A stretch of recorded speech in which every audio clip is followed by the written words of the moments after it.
नमस्कार दोस्तों। आज अपन गणित की शिक्षण की विधियों के बारे में चर्चा करेंगे।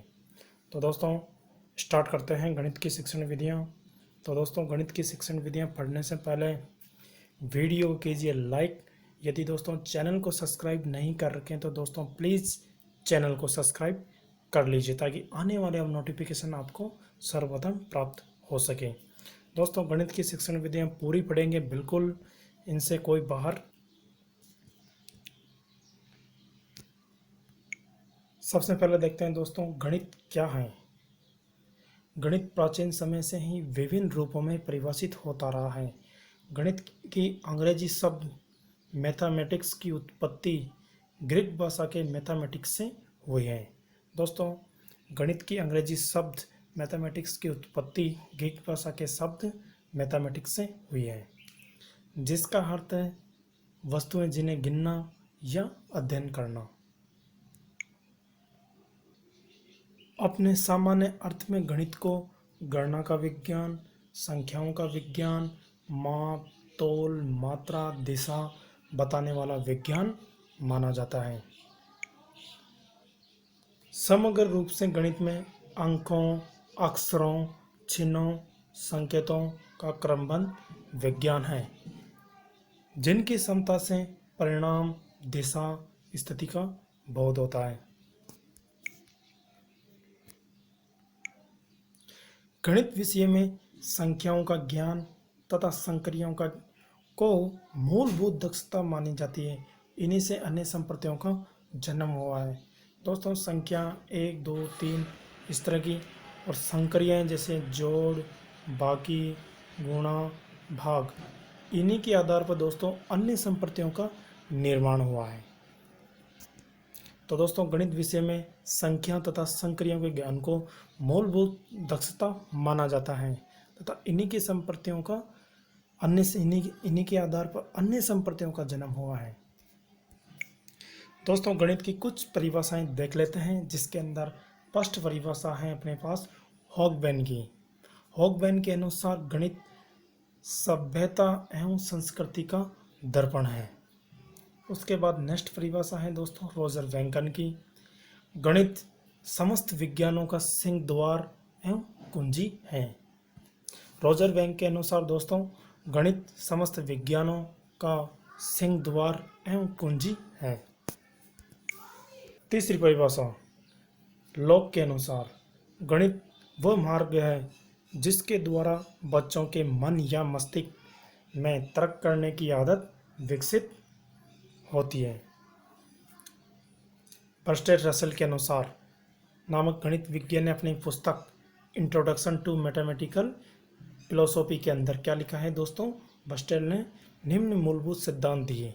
इसमें पहला सिद्धांत है प्रत्येक बालक गणित सीख सकता है, प्रत्येक बालक गणित को सिखाना चाहिए, बालकों की सोच का तार्किकरण होना चाहिए। तार्किकरण, तो इसमें पहला सिद्धांत है प्रत्येक बालक गणित सीख सकता है, प्रत्येक बालक को गणित सिखाना चाहिए, बालकों की सोच का तार्किकरण होना चाहिए। शिक्षाविदों का प्रबल मत है कि विद्यालय शिक्षा में गणित विषय को अनिवार्य समय रूप किया जाए, इसलिए प्रारंभिक शिक्षा में सार्वभौमिकरण यूईई में भी गणित को प्रारंभिक एवं कक्षा में गणित को अनिवार्य विषय के रूप में रखने की अभिशंसा की है, यानी कि सिफारिश की है। दोस्तों प्रारंभिक कक्षा में यानी कि प्रारंभिक कक्षा की बात करें तो 1 से 8 के अंदर भी गणित रखी गई है।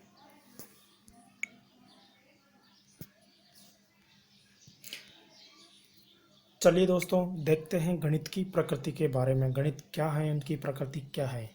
सबसे पहले देखते हैं विद्यालय स्तर पर प्रत्येक विषय को सम्मिलित किया जाने का एक विशिष्ट आधार होता है, जिसका संबंध उस विषय की विशिष्ट संरचना तथा प्रकृति से होता है। तो दोस्तों ये बहुत इंपॉर्टेंट है, यहाँ से ध्यान रखें। दोस्तों यहाँ से देखिए विद्यालय स्तर पर प्रत्येक विषय को सम्मिलित किए जाने का एक विशिष्ट आधार होता है, जिसका संबंध उस विषय की विशिष्ट संरचना एवं प्रकृति से होता है।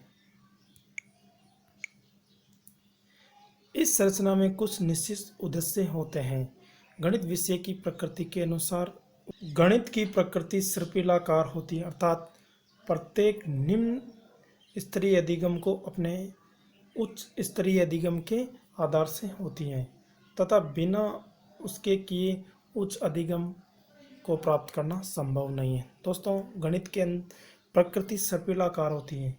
गणित को सीखने से पहले गणित के निम्न ज्ञान के बारे में जानकारी होना चाहिए, उसी के बाद आप उच्च स्तरीय गणित को सीख सकते हैं। दूसरा, गणित की एक अपनी भाषा होती है तथा गणित के पद जैसे अवधारणा, सूत्र, सिद्धांत, संकेत, चिन्ह तथा विशिष्ट निष्कर्षों की उत्पत्ति।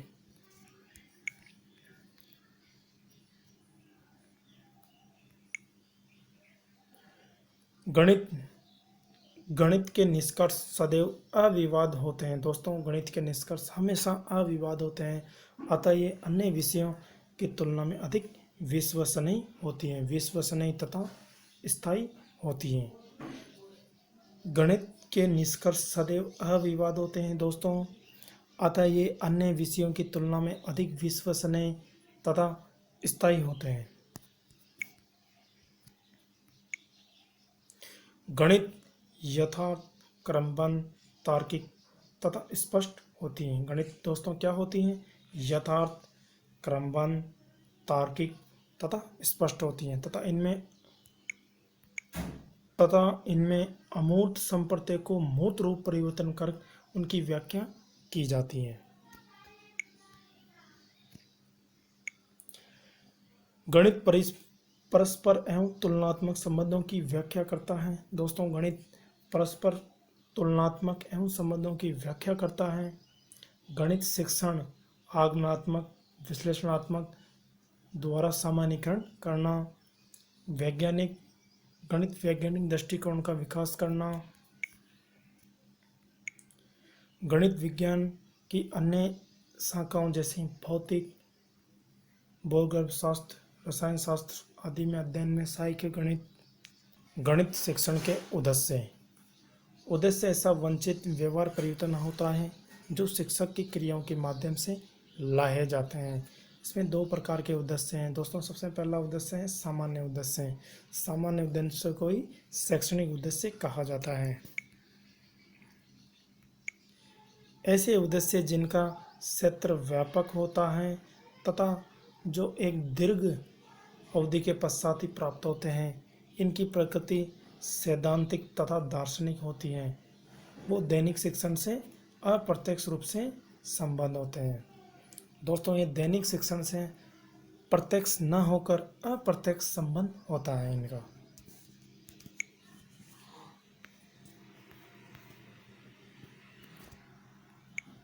ब्लूम के अनुसार शैक्षणिक उद्देश्य केवल ऐसे लक्ष्य मात्र नहीं होते हैं जिनका आधार पाठ्यक्रम की रचना की जाती है तथा शिक्षण के लिए निर्देश प्राप्त किए जाते हैं, बल्कि वे मूल्यांकन के तकनीकों की रचना एवं प्रयोग और निर्देश को प्रदान करते हैं। दोस्तों, गणित का सेकंड उद्देश्य देखते हैं, विशिष्ट उद्देश्य। ऐसे उद्देश्य जिनका क्षेत्र सीमित होता है तथा जिनकी प्राप्ति एक कालांश अथवा सीमित समय में प्राप्त होती है। इनकी प्रकृति मनोवैज्ञानिक होती है। दैनिक शिक्षण से ये दोस्तों ये प्रत्यक्ष रूप से संबंध होते हैं। अप्रत्यक्ष रूप से सामान्य उद्देश्य होते हैं और प्रत्यक्ष रूप से विशिष्ट उद्देश्य होते हैं। शिक्षाविदों का मानना है कि संपूर्ण शिक्षण त्रिध्रुवीय प्रकृति होती है और उनके त्रिध्रुव निम्न है। दोस्तों, ये त्रिध्रुवीय शिक्षाविद के अनुसार त्रिध्रुव कौन कौन से हैं? पहला उद्देश्य, दूसरा साधन, तीसरा साक्ष्य या परिमाण। दोस्तों, साधन में शिक्षण अधिगम अनुभव आता है और परिमाण के अंदर क्या आता है? मूल्यांकन। इसको यूँ भी बोल सकते हैं, उद्देश्य, शिक्षण अधिगम, अनुभव और मूल्यांकन। तो फर्स्ट, सेकंड और थर्ड। ब्लूम तथा उनके सहयोगी द्वारा शिक्षण अधिगम प्रक्रिया के व्यवहार के 3 पक्ष बताए गए थे, जिसके अंदर पहला पक्ष है दोस्तों ज्ञानात्मक, भावात्मक और क्रियात्मक। ज्ञानात्मक पक्ष का वर्गीकरण किया था दोस्तों 1956 में ब्लूम ने, भावात्मक पक्ष का वर्गीकरण किया था दोस्तों कर्तवाल और मसीहा ने, और क्रियात्मक का वर्गीकरण किया था दोस्तों E.J. सिम्पसन ने 1969 के अंदर। दोस्तों ज्ञानात्मक के अंदर है ज्ञान, बोध, प्रयोग, विश्लेषण और संश्लेषण, मूल्यांकन। भावात्मक पक्ष के अंदर है दोस्तों आग्रहण, अनुक्रिया, अनुमूल्य, संगठन, चरित्रीकरण। और दोस्तों क्रियात्मक पक्ष के अंदर है अनुकरण, कार्य करना, नियंत्रण, संवेदन और स्वाभाविकरण। इस प्रकार ये 5 हैं। तो दोस्तों आने वाली वीडियो के अंदर ब्लूम के इन तीनों पक्षों का, व्यवहारिक पक्षों का वर्गीकरण करेंगे दोस्तों, एक एक के उदाहरण सहित। तो दोस्तों वीडियो कैसा लगे, यदि वीडियो अच्छा लगे तो लाइक कीजिए, चैनल को सब्सक्राइब कीजिए यदि दोस्तों चैनल को सब्सक्राइब नहीं कर रखे तो दोस्तों इस प्रकार आगे आने वाली वीडियो के अंदर और गणित के शिक्षण विधियों पर चर्चा करेंगे। तब तक के लिए बाय।